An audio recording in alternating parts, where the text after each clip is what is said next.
Welcome to another episode of my podcast, That's Fine With Me. Today we're going to be talking about something juicy and interesting. We're going to be comparing contrasts. In case you're interested, please stay with me. The other day, I was watching a podcast, Give It To Me Straight, and John was talking about some situation in TikTok where a girl was complaining about her boring relationship, and she thought probably her ex boyfriend or someone that she used to date in this toxic relationship is much better than just something normal, boring, romantic life. I can disagree strongly on that part, but let's just dive into this topic a little bit more. You can tell I am a romantic person. Look at my butterflies, is just obsessed with this makeup look, not the point. Not a couple of years, it's over a decade, maybe like 13 years ago, almost 13 years ago, I was going with my cousin and my aunt. We were going in the same car practically. We're talking. I just started dating my boyfriend. Right now, he's my husband, and I was so in love. And I was like, oh my God, I'm the happiest girl in the world. I was sharing this experience with my cousin and my aunt. I was like, okay, we're so cute, we're so sweet. And both of them said they hate this type of relationship and they're pretty much fine with their, like, my aunt's marriage and my cousin's relationship. She was dating a guy and they had huge fights. They always had something to talk about. So it was just weird because she said that it's so cool, it's so hot to, like, get back together when you fight. And it's so, like, it's up to the point where you don't really feel bored with this type of relationship. And let me tell you, in 8 years, my cousin broke up with this guy because he was literally bullying her. And when she dumped him, he said that she would never find a guy. And that was going on and on and on and on. He told her that they would get married one day, but they never did. Then he said that one day they're going to have kids, but they never did. So she had been in this relationship for 8 years before she could actually put an end to this relationship. And I was like, okay, so probably it's not really good with this toxic type of relationships when they were constantly arguing. And I know it for myself that it's gonna get me so I'm gonna get tired of this type of relationship. Constantly, being in this type of arguments and constantly being this, it's so sensitive. I am sensitive. And when someone tells me like you are gonna fight every single day or you're gonna fight every like week or so and it's gonna be like huge fights, it's gonna drain me a lot. I believe my aunt wasn't that successful as well because a couple of years ago she got into a divorce with my uncle, so that wasn't that good as she described and she explained. That is the point about my cousin. When she started dating a guy, a great guy, like he's her husband right now. We love him, we adore him. My husband feels like he's like his twin brother, like his bestie. And we celebrated their wedding last year. I showed you a Get Ready With Me. And at first, when they started dating, he's like the cutest guy. He's Pisces. He's sometimes in his own world, in his own thoughts. He reads a lot of different, websites. And sometimes he wants to be in silence. He wants to be alone. And my cousin was like, oh my God, I don't understand that. With my ex, we were talking, we were discussing something. Yeah, we had fights, but it was always like interesting to be in a relationship with this guy. And she told me that right now she felt bored with a guy. He can cook. So just let me tell you, he can cook. My cousin does not cook at all. He knows how to fix something in the apartment. So he works and he earns money. He does not like the fact that they have separate budgets, but I guess he got used to this fact because my cousin has this kind of thing. And they purchased their apartment. I'm so happy for her. And at first she was bored, but then she realized how good this is. It's giving the peace. Probably this girl from TikTok, she's like in her early 20s. I don't know. It's just my assumption. All of this is my assumption. And that was the main reason why she felt bored, because she wanted to have something crazy in her life. But I guess this girl needs to go to a therapy. If you want to get into toxic relationship when everyone is abusing you and everyone is just like judging you, or you're in a constant argument, there is something wrong, and probably you had some toxic relationship with your parents or your friends. That's why you have to get through therapy and find someone in like a peaceful sort of um someone peaceful. Okay, let's call it this way. And that is the the reason behind my thoughts on today's topic. In the morning, I was watching a Chinese reality show. I try to practice my Chinese from time to time, but do not be judgmental. I don't understand probably half of what they're saying. Yeah, I lived in China, but still, I don't really have like full understanding of Chinese language. I can say something, I can understand something, but it's not going to be like full um an advanced level of Chinese. But I try to practice my Chinese from time to time, and that's why I watch this type of reality shows. I don't really watch every single reality show. It's a little bit like weird. I love romantic reality shows, and I watched Love Is Blind on Netflix. This is the United States, like from United States, and I watched some. Yes, I do, if I'm mistaken. This is a Chinese show, and the difference between both of these countries, it's huge. Okay, so let's talk about this. If we're talking about Love Is Blind, people are literally saying I love you in 10 days. They literally gonna get married in 30 days, and most of these couples, they're not gonna survive the first year. And if I'm mistaken, all of this couple, they split up because it's impossible to get to know each other within like 10 days. And of course, there are gonna be some nasty habits that you literally hate in this person.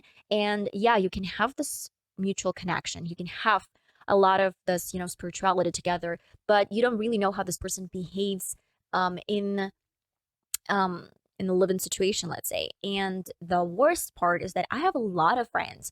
I don't feel sexual connection with these friends. I don't feel this tension with these friends. We can talk about so many things. We can be on the same page, but we're just friends. I don't feel anything sexual towards them. That's why when they say like love is blind, love is not blind. You have to see this person. You have to feel this person. And of course, for someone, it might work out without seeing this person. But most of the time, you have to know, like you have to touch him, you have to smell him. I know that for some reason, I hate when someone smells, like the smell of some person. It's a little weird. I guess it's some sort of like animal stuff. And yeah, it's weird when I'm talking about animals and relationship, like human relationship, but it's true. I feel addicted to my husband, let's say this way. Addicted at some point that I know I feel this, not like a friendship moment, but sexual moment at the same time. But I don't really feel the same thing about my friend. And like I feel connected to him as like friendship, but I don't really feel any sort of sexual tension between both of us. Probably he's gay, that is the reason. But guys, just still not the point. The point here is in China, there's absolutely a different story. People are starting with friendship at first, and they develop this friendship.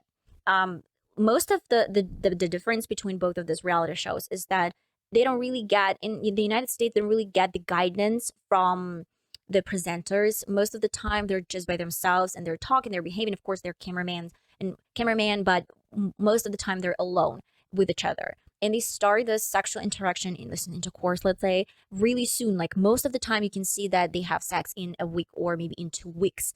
When you watch some Netflix shows and some, Netflix um, reality shows, as well as like Great Britain, probably. I don't know about other countries, but let's talk about United States. And in China, you get in a house, and they're like probably maybe 5 girls, 5 men, or maybe 3 girls, 3 guys. They have no presenters whatsoever. Like no one is guiding them. They just come in this house and they live together. They can leave this house, they can work, they can talk to their parents and family members, they can visit their friends. It's not prohibited as in the United States, where they most of the time they live in this space like together in some like period of time. And in China, they're free to go whenever they want. And behind the scene, let's say, they're gonna be I don't know, a couple of friends or some Chinese celebrities or maybe like a psychologist, and they're gonna just talk and discuss the behavior of these participants. If we're talking about this guys, like for example, this really like nice guy, he liked a girl, and she kind of out of nowhere, I don't really understand the attitude. She was nice to him one day, and the next day she wasn't talking to him. She wasn't like, she was acting like she doesn't know this person. And he was like, what is so wrong? What happened? And when they went to a date, she literally cried before the date. She didn't really want to go and see this guy. and he didn't understand what was behind that. No one could understand. I did not understand this whole thing about crying. Like, you're not supposed to kiss him, you're not supposed to touch him, you're just going there. It's the Chinese show. The thing in China is that they're not touching each other. Most of the time they're not touching, they're not kissing. It's sort of like not about this whole thing. It's more like how they treat each other, how they become like friends in the first place. Just like it's all about friendship. Of course, they're gonna write some notes. Of course, they're gonna talk.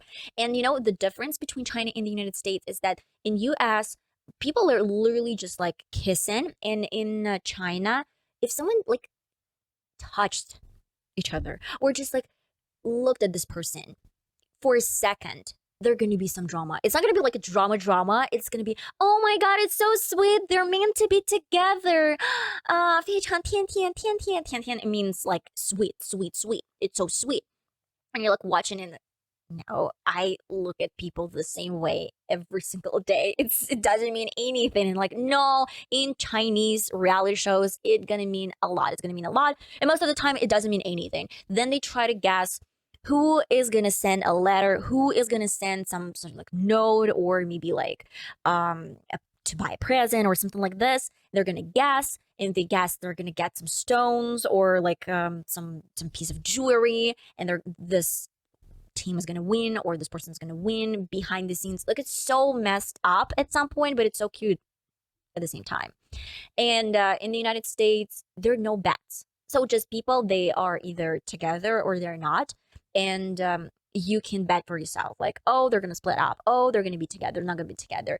In China, it's a little bit different. They're not gonna do this type of thing and this type of content. Of course, it's gonna be very sort of like friendly teenage type of friendship and relationship.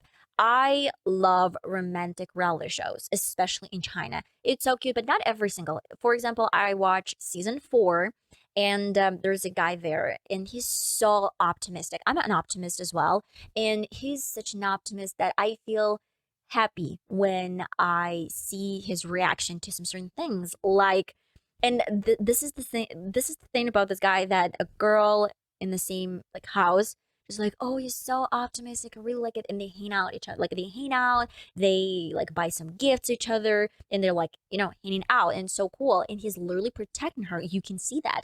For example, there was some sort of situation when there was some hot oil everywhere. They were cooking something. And he was like making sure that she's gonna be behind him and she's not gonna get burned with this oil. I love the sense of protection from this guy. You literally can see this.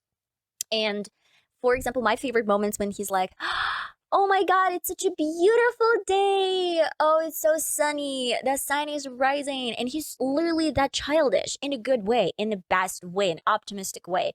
Or, for example, they left and they were doing, all of them were like hanging out, and he was the one left alone. So he was left alone in the house, and he came with his player, sort of like vintage player, vinyl recorder, I guess, or player.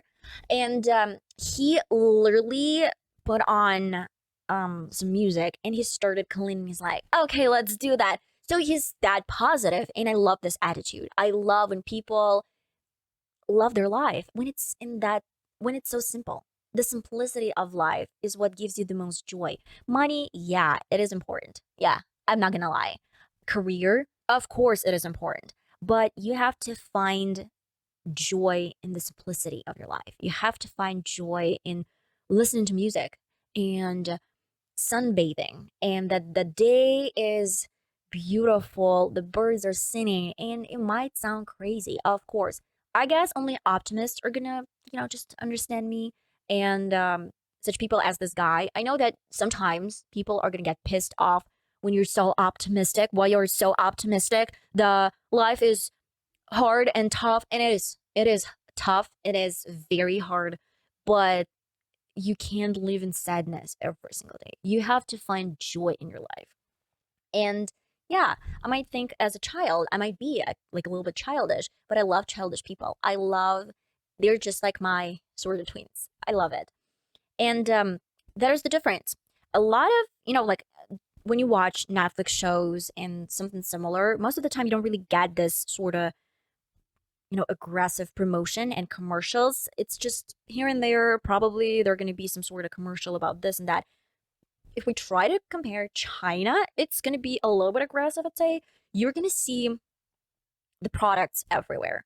It's more like the business is going to be absolutely different because they're going to, first of all, they're going to have the small moments and the small scenes where they're going to drink some water, they're going to be promoted. A lot of the time, I see that companies that are producing beverages, some juices or maybe water and I don't know, some yogurts, these type of companies, they're going to invest in this type of reality shows. And I don't know why a lot of reality shows they are located in the south of China, and I guess that there's a difference between simplified Chinese. It's going to be the Mandarin Chinese. So there's going to be a difference between Beijing pronunciation, and there's going to be a difference between Shanghai pronunciation. In Shanghai, it's really similar to something that Americans do. Like Americans, when they learn Chinese, a lot of them saying like I would say 谢谢. 谢谢 in English is thank you. And it's more like Beijing pronunciation if we're North pronunciation, and in Beijing specifically because this is the capital of China. And if we're talking about Shanghai, it's going to be 谢谢. 谢谢. I don't understand, like, what? 谢谢? And a lot of Americans, they do say 谢谢instead of 谢谢. And they're going to say instead of 肉, in Chinese, like 肉 means meat. And it's more like between r and r, like ro. And my teacher, she learned Chinese in Shanghai. She was saying ro, like ro or something similar, and it's completely different. That's why every single time when you watch something in Chinese, you have captions underneath. It's going to be in Chinese in case you're from Beijing or from Shanghai and people are talking with their pronunciation. You're not going to be left out and you're going to understand the meaning behind this, just like words. And yeah, sometimes people can speak and I wouldn't understand what they're saying, especially if we're talking about Hong Kong. In Hong Kong, it's absolutely different. It's not Mandarin Chinese. It's Cantonese, I guess Cantonese. I don't know how to pronounce it. This is it. This is it. You would never understand. I guess most of Chinese wouldn't understand someone from Hong Kong because it's different. And I know a lot of when you watch a reality show, the difference between like again, it's something about the background. In the United States, most of them they're gonna do probably like they're gonna hang out, and then they're probably gonna argue over the fact that who's gonna clean, who's gonna cook, something like that. It's not always, but sometimes it happens. And a lot of more like self-oriented people, where in China it's gonna be in a group. Today you're cooking, tomorrow I'm cooking. Today you're cleaning, tomorrow I'm cleaning. For example, there's a guy, this optimistic guy. I can tell that he's not a huge fan of like cooking, but he cleans a lot. So he cleans the house, he cleans when everyone's done with their meal, and that's it. They are literally spreading the responsibilities, let's say. If you are cooking, then you're not cleaning. Or sometimes this person can clean and cook at the same time, but a lot of Chinese would say, please sit, we're gonna clean, you cooked, something like this. And it's a very important part of China because they're gonna eat a lot. When I worked for an embassy, an Asian embassy, the first question I got when I had the first day, did you bring your lunch? That is important for Asia. And it's so significant. I guess this is a significant factor for Asian people to have lunch and to eat. And for Europe and I guess the United States, most of the time you don't even have a lunch break because no one really cares if you have your lunch and if you don't have your lunch. I I know as a matter of fact that in this reality shows, not only there, when I lived in China, they devote a lot of time to have some food, and it's inexpensive. That is the greatest thing, that in China it's so inexpensive to have a great meal. And they have a diversity, though it's a little bit greasy and you get tired of this food. Quite frankly, they're baozi and daozi. Baozi, daozi, it's dumplings.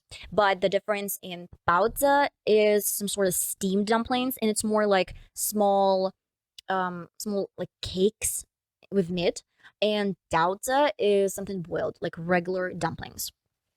And yeah, there's a difference between steamed and boiled.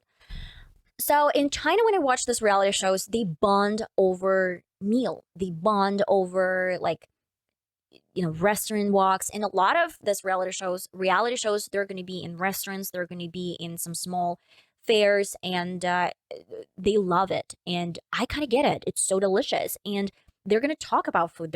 This is a cult, I guess, a food cult where people can relate to some preferences, and the first question they're probably going to ask you, are you hungry? And they were like doing some stuff, like I don't know, like they were playing a game or something like this, and it's so innocent, and then like, oh, I'm hungry, and they would like literally carry around some bags with food, and they're like, are you hungry? Do you need this? Do you need that? And she's like, no, I'm pretty much fine. Do you need this? And he's like, oh, thank you, I'm not hungry.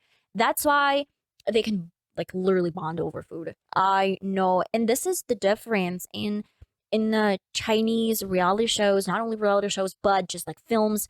You get to see a lot of this like food consumption, I guess. You can consume a lot of food in China, and in the United States, a lot of drinking involved. Though I can tell you, um, when I watch reality shows in China, they do not drink. They do not drink at all. Only water, some juice, and they love alcohol. So just don't get me wrong. They do really love alcohol, but there's some sort of standard that you cannot cross this line. You're not going to be able to actually show people that you drink on national television. And it is okay for like United States to show that people are drinking, and not only United States, for Russia the same thing. Our reality shows, it's sort of like it's really similar to United States, but we still have some limits, harsh limits. In Russia, you're not gonna see a lot of like, just people are having sex or like kissing. It's not gonna be that open. I don't really see the problem with like being open, and sometimes I don't really think that I want to see that. It's just so difficult, and it's like watching absolutely different worlds and absolutely different like people from other planets. Like China is still modern. It's more about friendship. It's more about food. It's about helping each other and developing this connection. And believe it or not, within 1 or 2 days, they're literally going to be like best friends, and they're going to hug, they're going to talk, especially girls and guys. They have some mutual interests, and they don't really care if you work as a model. For example, the reality show that I watch right now, season 4, Yes, I Do, if I'm mistaken. So this reality show shows that like he's a CEO of some IT company. Then a guy, he's an athlete. He has some athletic body, and he's doing some athletic thing. And like one more guy, he is a model. So he's a model, and they're gonna treat each other as equal. Like it doesn't really matter. Where you can see, sometimes you can see a diversity in other countries like Russia, or probably not even Russia, but United States, where people might say like, "Oh, he's an influencer. Oh, he's the owner of some brand," and they're literally gonna mention something about your profession. Where Chinese, they wouldn't say that. They're gonna be, oh, "Wow, are you a model? Wow, are you CEO? Wow, what do you do? Are you in the military?" Something like this. It's gonna be so friendly. And one more time, it's not gonna be always in real life. Of course, they fight. They fight a lot. They drink a lot, but it's not going to be shown in the reality shows. It's more like they're going to have some sort of a scenario for you, how to treat, how to behave. And maybe it's not bad. Probably it's not bad. So when they live together under the same roof, by the way, they live in the same house, but there's definitely going to be a difference. Like guys, they're going to live in the first floor, and girls like third floor or like second floor. They're going to have a huge difference. They're not allowed to be in the same like rooms. Most of them are going to live in one room. Three girls, they're going to live in one room. Three guys in one room. Probably if they need more space, they're just going to occupy the second room, but still going to live together. Most of the time, they're going to live together. They're not going to stay alone, not always. And when they show you some, like, I don't know, fragment from this reality show, how someone gave a present to a guy or a girl, there are definitely going to be some speculations, I guess, behind the scenes. Let's say there's another group of people. I told you right at the beginning of this podcast, there's a group of people. They're gonna not even judge, but they're gonna you know make some sort of assumptions about these relationship, who is going to be together, who is going to be with who likes who. And it is really interesting. Most of these reality shows, they're going to be this way. Like they live alone and someone is discussing them. Their friends, celebrities, some random people, psychologists, and this is it. I hope this podcast was interesting because I right at the beginning I told you that I'm a romantic person. And when people say like they love toxic relationship, I don't really think it's going to be the case in China. And they start with friendship and then they try to develop this into some relationship most of the time, especially like if we're talking about reality shows. In the United States, most of them start with some sexual expression and then it turns into some friendship. Not always. I'm talking specifically about reality shows because the viewers are different. Like United States, they're not going to be probably interested in this friendly teenage talk, teenage communication. They need some juice, they need some drama, and China is definitely not going to accept the fact that everyone is like hanging around and having this kissing moments everywhere they go within 1 week. So it's just about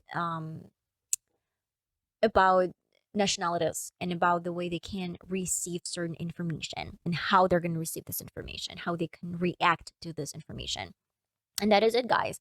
I don't really think we should add anything to this. If you're interested, I guess you can watch some Chinese TV shows and reality shows, and a lot of them have captions and subtitles. So if you're interested, you can check this out. It's so cool, and compare for yourself what I'm talking about. And this is it. I'm not into toxic relationship. I'm into romantic relationship. I remember my husband when we were dating and we were celebrating our fourth or fifth, I guess, anniversary. My husband came to my house and I live with my parents in a huge building in an apartment. And I lived on the sixth floor and my husband, he came with a present and he wanted to bring this present up to my window with balloons, with lots of balloons.